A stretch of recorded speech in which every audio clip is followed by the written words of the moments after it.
Welcome to Leo education.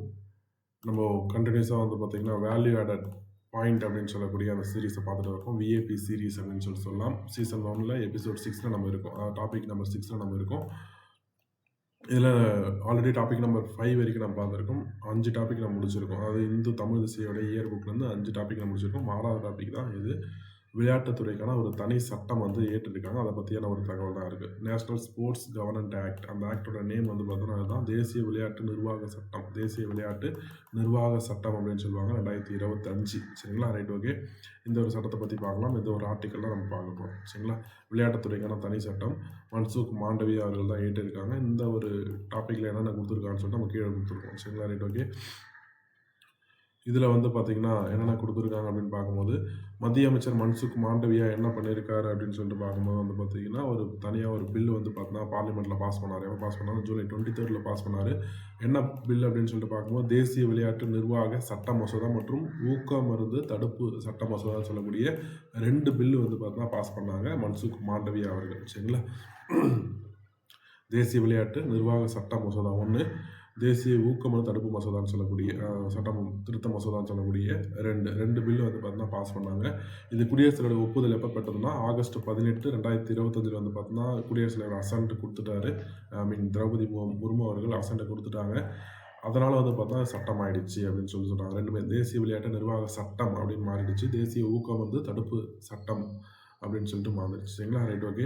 அதன் மூலமாக வந்து பார்த்தோன்னா அமெரிக்கா, சீனா, ஜப்பான் போன்ற நாடுகளின் பட்டியலில் இந்தியாவும் சேர்ந்துச்சு. அதாவது விளையாட்டுத்துறையின் தனி சட்டம் இயற்றப்பட்ட நாடுகள் பட்டியலில் இந்தியாவும் இருக்குது அப்படின்னு சொல்கிறாங்க. கிட்டத்தட்ட இந்தியா சுதந்திரம் அடைஞ்சு 75 ஆண்டுகள் ஆயிடுச்சுங்களா. இந்த 75 ஆண்டுகளில் முதல் முறையாக வந்து பார்த்தா விளையாட்டுக்குன்னு சொல்லிட்டு ஒரு சட்டம் கொண்டு வந்தது இதுதான் ஃபஸ்ட் டைம். சரிங்களா, இது மாதிரி அதற்கான முயற்சிகள் மேற்கொள்ளப்பட்டாலும் சட்டமாக இயற்றப்படவில்லை. ஆனால் சட்டம் கொண்டு வரப்பட்டது என்பது இதுதான் ஃபஸ்ட் டைம் அப்படின்னு சொல்லியிருக்காங்க. தேசிய விளையாட்டுத்துறையின் ஒரு தனி சட்டம் ஆஃப்டர் 75 இயர்ஸ்க்கு அப்புறம் தான் கொண்டு வந்தாங்க. சுதந்திரம் அடைஞ்சு ஒரு 75 ஆண்டுகளுக்கு அப்புறம் தான் கொண்டு வந்து சொல்லிட்டு நான் வச்சுக்க போதுமானது. அடுத்தது வந்து பார்த்திங்கன்னா இதுக்கான பேக்ரவுண்ட் தான் கொடுத்துருக்காங்க. 1975 இதுக்கான ஃபஸ்ட்டு பில்லு கொண்டு வந்து முயற்சிகள் மேற்கொண்டது. பட் அந்த முயற்சிகள் வந்து பார்த்தீங்கன்னா கொண்டு வர முடியல அப்படின்னு சொல்கிறாங்க. Right, okay. அடுத்தது இதில் என்ன முக்கியம்னா குடியரசுத் தலைவர் ஒப்புதல் பெற்ற நாளும் அந்த எப்போ பில்லு வந்து இன்ட்ரடியூஸ் பண்ண நாள் தேவையில்லை, அது கேட்க மாட்டாங்க. எப்போ குடியரசு சட்டமாச்சு அதை மட்டும் நான் வச்சு ஆகஸ்ட் 18 வந்து பார்த்தா சட்டமாச்சு. 2 சட்டம் 75 இயர்ஸ்க்கு அப்புறம் இப்போ தான் ஃபஸ்ட்டு டைம் வந்து பார்த்தீங்கன்னா என்ன பண்ணியிருக்கோம், பில்லு கொண்டு வந்திருக்கோம். சரி, ஓகே. அப்போ இந்த பில்லு கொண்டு வரல. பில்லு கொண்டு வரதுக்கு முன்னாடி இந்த விளையாட்டுத்துறை ஸ்போர்ட்ஸ் டிபார்ட்மெண்ட் ஆஃப் ஸ்போர்ட்ஸ் அல்லது மினிஸ்ட்ரி ஆஃப் ஸ்போர்ட்ஸ் எதுக்கு இயங்குச்சு அப்படின்னு சொல்லிட்டு பார்க்கும்போது 2011 ஒரு அமைப்பு கொண்டு வராங்க. NSDCI அப்படின்னு சொல்லுவாங்க, national sports development code of India அப்படின்னு சொல்லக்கூடிய ஒரு அமைப்பு கொண்டு வராங்க. அந்த அமைப்பு வந்து பார்த்தா தேசிய விளையாட்டு மேம்பாட்டு நெறிமுறைன்னு சொல்லுவாங்க. அது இந்த ஆண்டு 2011 கொண்டு வராங்க. அதுக்கு என்னாச்சு, விளையாட்டுத்துறை இயங்கி வந்தது. சட்டம் எதுவுமே இல்லாதனால இந்த ஒரு நெறிமுறை மூலமாக கோட் ஆஃப் இந்தியா அப்படின்னு சொல்லக்கூடிய நெறிமுறை மூலமாக இயங்கி வந்தது. அப்போ விளையாட்டுத்துறைக்கின் சட்டங்கள் அல்லது நெறிமுறைகள் இருக்குன்னா இதிலிருந்து தான் எடுப்பாங்க. சரிங்களா, இந்தியாவில் இருக்கக்கூடிய மொத்த விளையாட்டுக்குமான ரூல்ஸ் அண்ட் ரெகுலேஷன் இதில் தான் குறிப்பிடப்பட்டிருப்பாங்க. அது கண்டிப்பாக நம்ம கேட்கலாம். பிலிமினரி ஆஸ்பெக்டே நம்ம முக்கியமான ஒரு பாயிண்ட் 2011 கொண்டு வந்திருக்காங்க. அப்போ தேசிய விளையாட்டு மேம்பாட்டு நெறிமுறை உருவாக்கப்பட்ட ஆண்டு அப்படின்னு சொல்லிட்டு கேட்கலாம், 2011. அப்போ 2010 வந்து பார்த்தீங்கன்னா என்ன ஆகுதுன்னா காமன்வெல்த் போட்டி உருவாகுது. காமன்வெல்த் போட்டினால வந்து பார்த்தீங்கன்னா என்னது, நிறைய ஊழல் நடக்குது. காமன்வெல்த் ஊழல் அப்படின்னு சொல்லக்கூடிய கேஸாக நம்ம பார்த்துருப்போம்.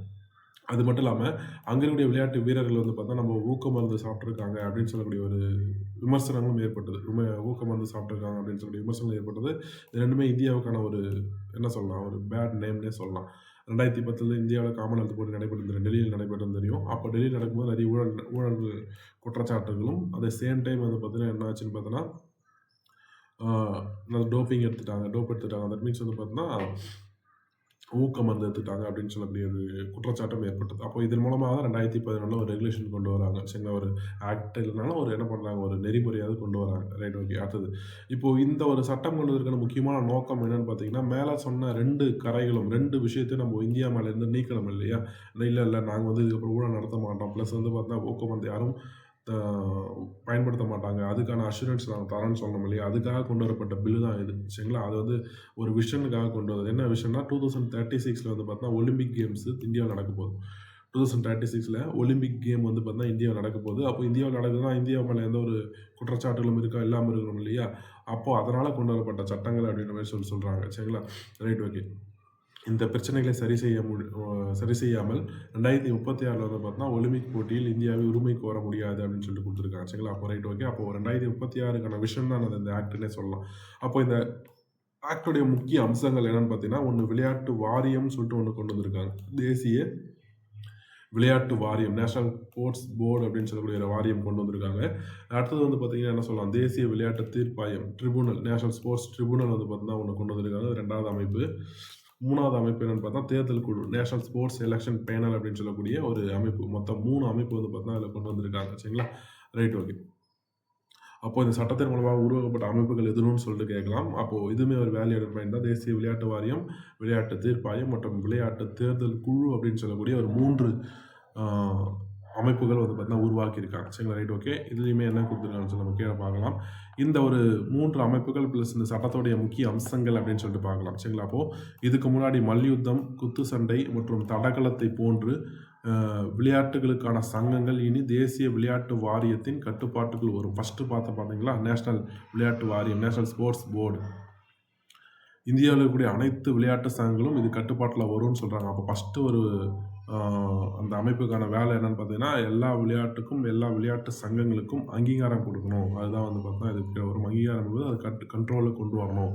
இதுக்கு முன்னாடி மல்யுத்தமோ குத்து சண்டையோ தடகளமோ இருந்தது. பட் வந்து இப்போ வந்து எல்லாமே வரப்போகுது அப்படின்னு சொல்லிட்டு சொல்கிறாங்க. அதான் மல்யுத்தம், குத்து சண்டை, தடகளத்தை போன்று எல்லாமே எல்லா விளையாட்டுகளும் எது கீழே வரப்போகுது, நேஷனல் ஸ்போர்ட்ஸ் போர்டு கீழே வரப்போகுது.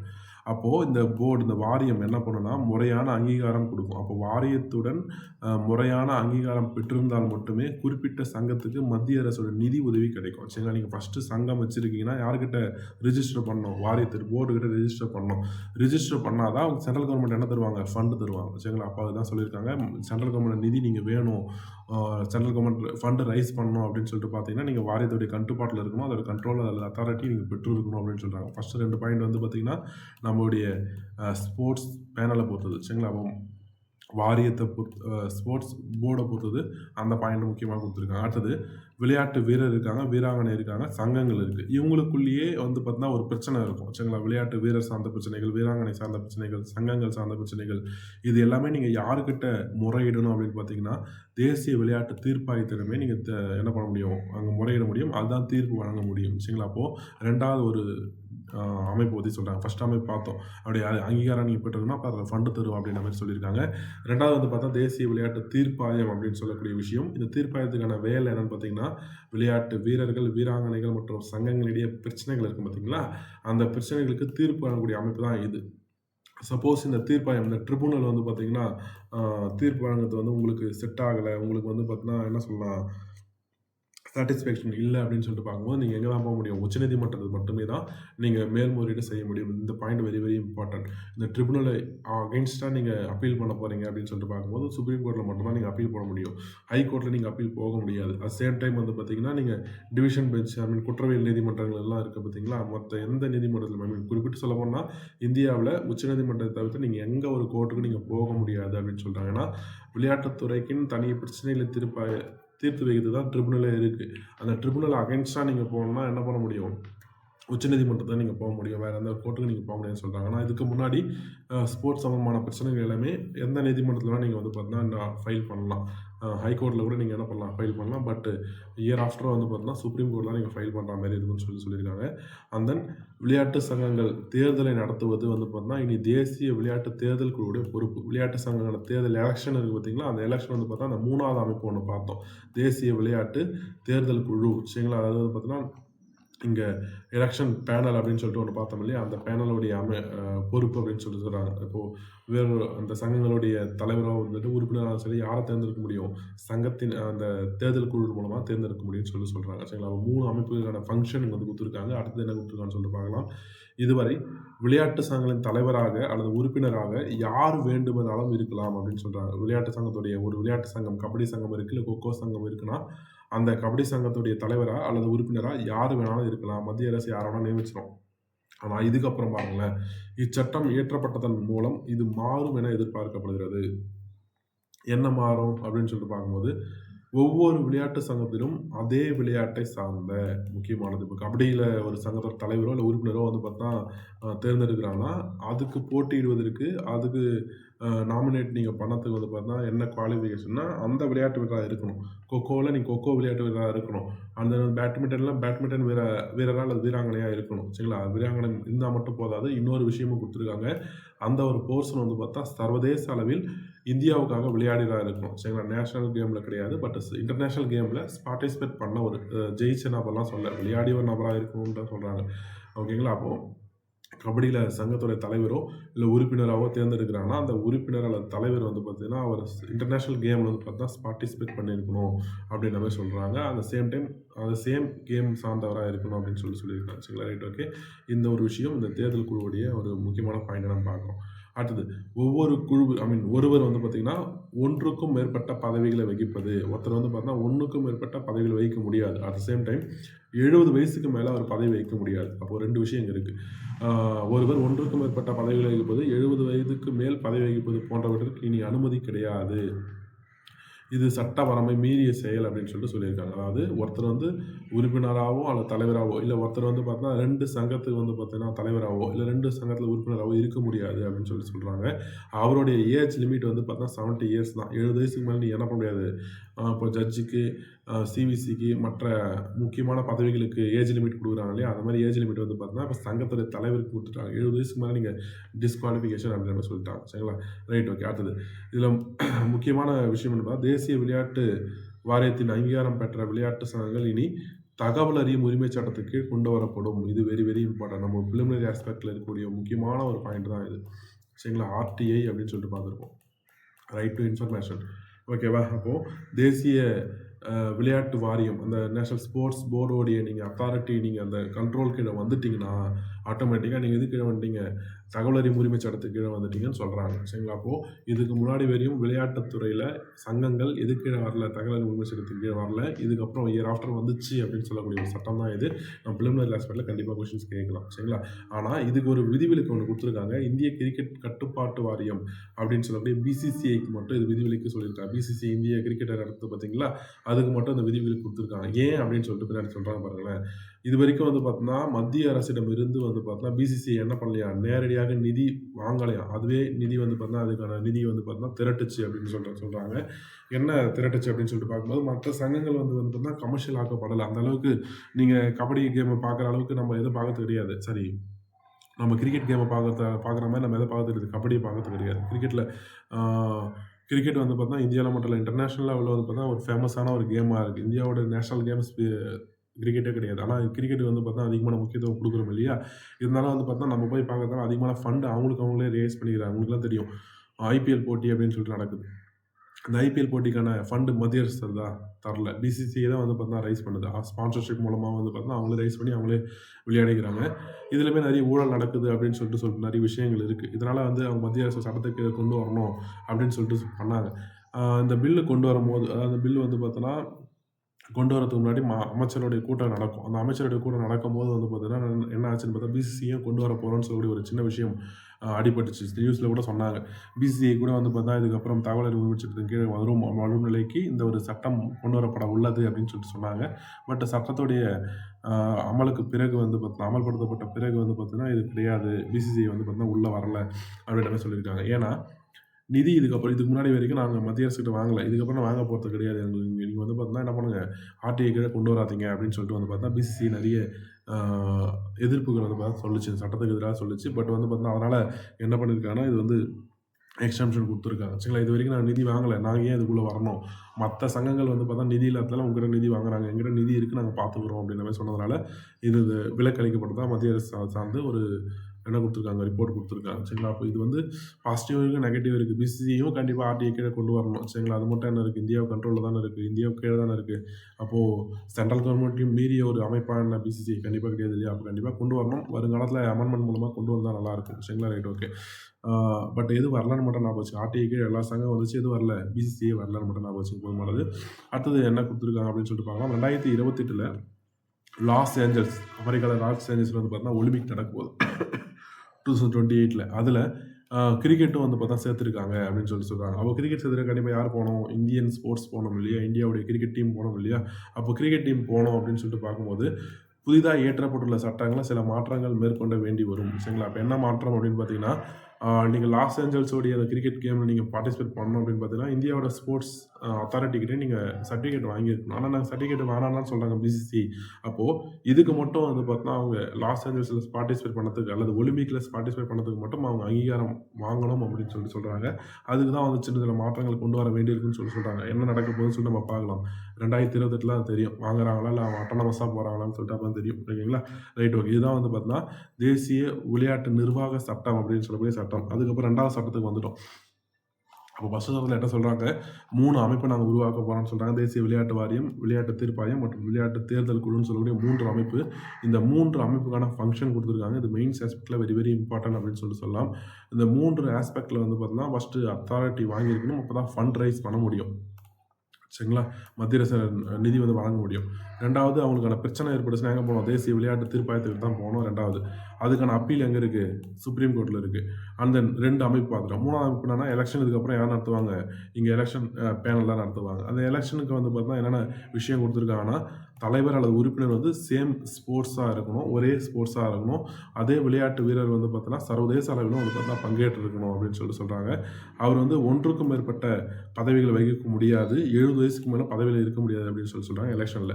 இதனால் வந்து பார்த்தீங்கன்னா சட்டத்தின் மூலமாக தேசிய விளையாட்டு வாரியத்தை அங்கீகாரம் பெற எல்லா சங்கங்களும் எது கீழே வரும்? தகவல் அறியும் உரிமை சட்டத்துக்கு கீழே வந்துடும் அப்படின்னு சொல்கிறாங்க.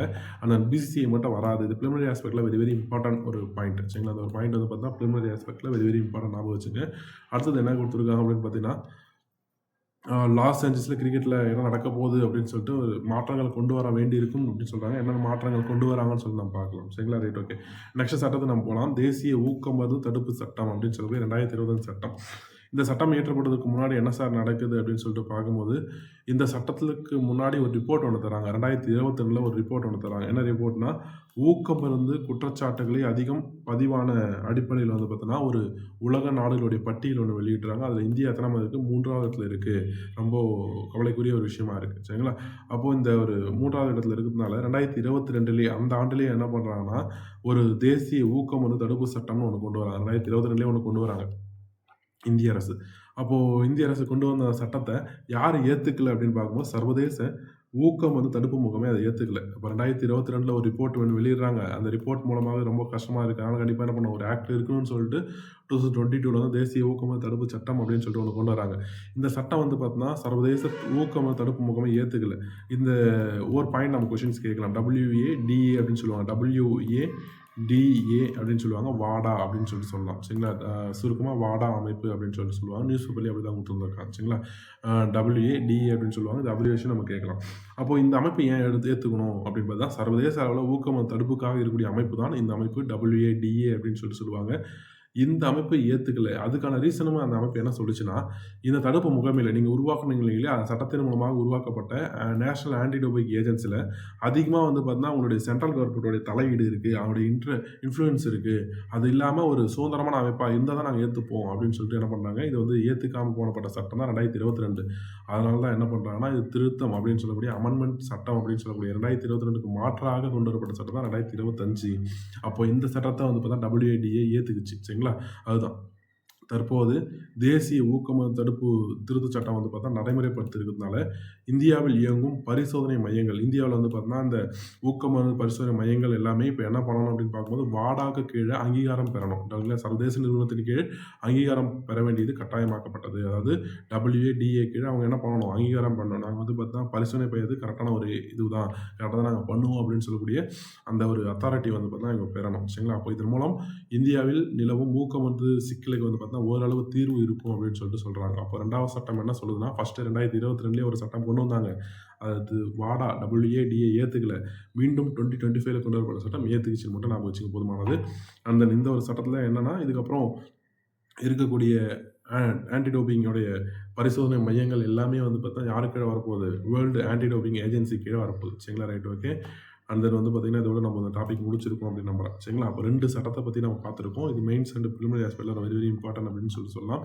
அண்ட் தென் அப்கமிங் 2026 உடைய குரூப் 1 அந்த குரூப் 2 மெயின்ஸும் சரி, குரூப் 1 குரூப் 2 குரூப் 4 ப்ரிலிமினரி எக்ஸாம்ஸும் சரி, இது வந்து கண்டிப்பாக யூஸ் ஆகும். கிட்டத்தட்ட ஒரு 10 பாயிண்ட்டுக்கு மேலே வந்து பார்த்தா வேல்யூ ஆடட் பாயிண்ட்டை நம்ம பார்த்தோம். ஆம், எல்லாமே கரண்ட் அஃபேர்ஸ் ஓரியன்டடா நீங்க எடுத்து வச்சுக்கலாம். ஏன்னா, கரண்ட் அஃபேர்ஸ் என்பது இந்த ஒரு வருஷம் நடந்த கொஸ்டின் மட்டும் கேட்க மாட்டாங்க. கண்டிப்பா ப்ரீவியஸ்ல ஒரு 1 ஆர் 2 கொஸ்டின்ஸ் போலாம். அப்படி போகும்போது கண்டிப்பா அதுலேருந்து ஒரு கண்டிப்பா ஆர்டிஐ சம்மந்தமான கொஸ்டின்ஸ் எதிர்பார்க்கலாம்ன்னு நான் நினைக்கிறேன். கண்டிப்பா அது வரதுக்கான வாய்ப்புகள் இருக்கு. சரிங்களா? நீங்க பார்த்தோம் பார்த்தீங்களா, தேசிய விளையாட்டு வாரியம் எது கீழ வந்துச்சு? ஆர்டிஐ கீழ வந்த ஒரு விஷயம். சரிங்களா? இதோட நம்ம இந்த டாபிக்க முடிச்சுக்கலாம். அடுத்த எபிசோட்ல அடுத்த டாபிக் பத்தி பார்க்கலாம். Thank you.